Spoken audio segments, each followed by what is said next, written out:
Thank you for tuning into Abundant Moments. You know, when we watch the news or we read news reports or statistics, it's hard to know what to believe. We all know that. It seems like everything is just at an unordinary time in our lives.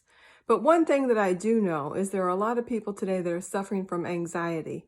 And reports tell us that more than ever, and I'm not sure if it's more than ever, but I do know a lot of people are suffering from anxiety. And it's especially because of everything that's going on in our nation, around the world, pandemics. All these things cause people to be in fear and to be anxious. Well, the scriptures teach us time and time again how to overcome that. God doesn't want us to be anxious. But as a matter of fact, Paul writes to Timothy and says, don't be anxious for anything. So we have to make sure that we realize that we do not have to be anxious.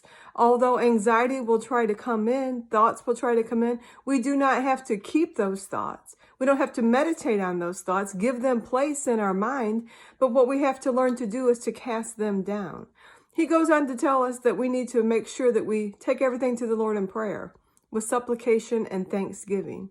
And you know, that is so key because when we go to the Lord in prayer with thanksgiving annihilates those fears. When you begin to thank God for what he's done, for who he is, for how he's kept you, for how he's brought you through, that begins to alleviate the anxiety, the anxious thoughts that are in your mind.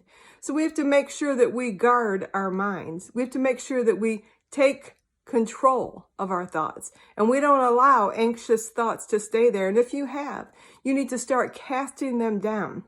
And the minute those thoughts try to come into your mind, you need to replace them with God's word, with thankfulness, with gratitude. And you will see soon things are going to change with those anxious thoughts. God does not want us to be anxious for anything.